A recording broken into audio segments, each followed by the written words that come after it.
The Raven by Edgar Allan Poe.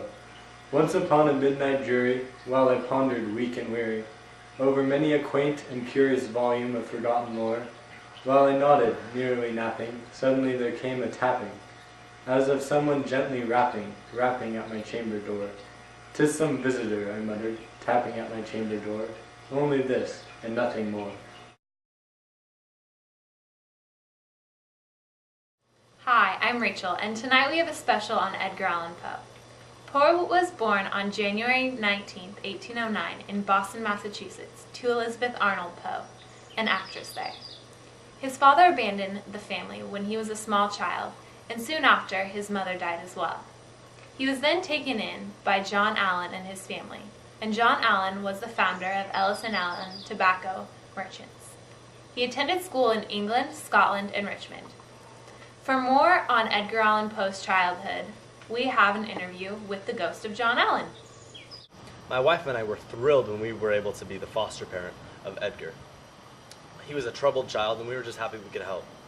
When Edgar was 6, we moved to England, and Edgar went up to Scotland to study in grammar school for a year. Scotland is my home country, so I was happy he could be up there. After a year, he returned to us in England and studied in boarding school in Chelsea. In 1820, when Edgar was 11, we returned back to Richmond. After a couple years, Edgar enrolled in the newly formed University of Virginia. He didn't do very well there. The University of Virginia was a young school, had only been open a year.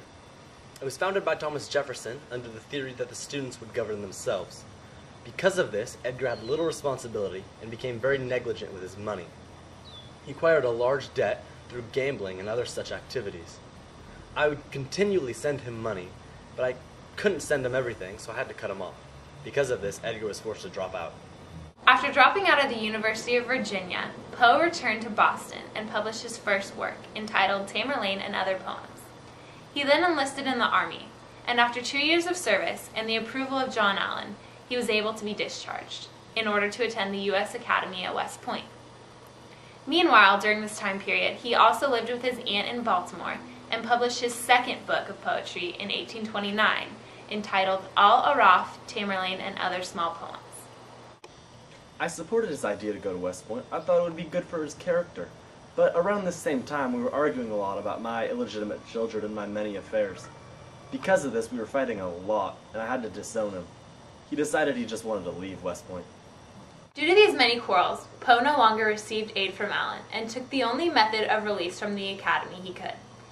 He got himself expelled in 1831, and soon after wrote his third volume, entitled Poems by Edgar Allan Poe, 2nd edition. He also began writing prose tales, 5 of which appeared in the Philadelphia Saturday Courier. In 1835, Poe began editing the Southern Literary Messenger in Richmond, Virginia. Then, on May 16, 1836, he married his 13-year-old cousin, Virginia Clem. Starting. I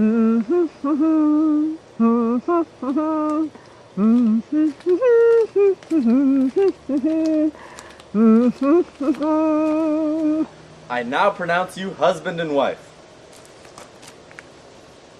Poe left the Messenger in 1837. Despite his sensational tales and growing popularity, he found it difficult to get his next work, Tales of the Folio Club, published.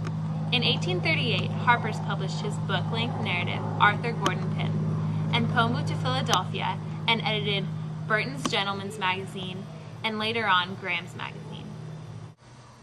In 1844, Poe moved himself, his wife, and his mother-in-law to New York, where he found work at the New York Evening Mirror. He became famous in 1845 with his outstanding success of his poem, The Raven. However, the following year was extremely tragic, as his beloved wife, Virginia Clem, took ill and died in 1847 in their cottage at Fordham. With us today, we have the ghost of Virginia Clem. Well, people thought it was kind of odd when Edgar and I got married, him being so old and all, but it didn't really matter to us because we were in love. He was a really nice man, and he let my mama live with us, too. I guess he was kind of dark, though. He was kind of obsessed with death, and everything he wrote about was kind of gross and gory, but I think it's mainly because he saw so much death in his own life with, you know, his mom and his brother, and his dad abandoning him and all, so he's experienced a lot of sadness, and he didn't tell me a lot, but we were still in love. Yeah. He was real upset when I died. After this devastating loss, poor Poe took to drinking and was haunted by severe alcoholism for the rest of his life.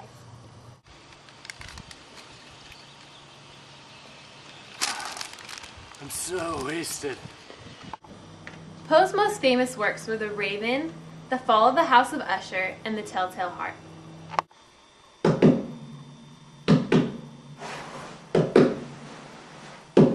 It's the noises! The most common themes in Poe's writing were murder, revenge, torture, and being buried alive. His work is characterized as dark romanticism because it places great emphasis on emotions, such as terror, horror, and fear. His writings are based on the supernatural and the complexities of the human mind. Poe dated many women in his latter years. The cause of his death is largely unknown. He was found in the streets of Baltimore, delirious and dressed in clothes that were clearly not his. He was then taken to the hospital and died that day, on October 7, 1849, at the age of 40. He is buried in the yard of Westminster Presbyterian Church in Baltimore. And the raven, never flitting, still is sitting, on the pallid bust of Pallas just above my chamber door.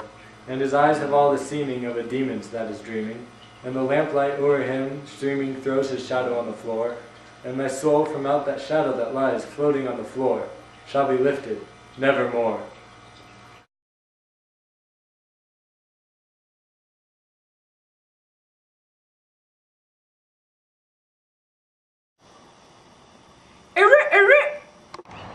His name was Edgar Allan Poe, spelled P-O-E.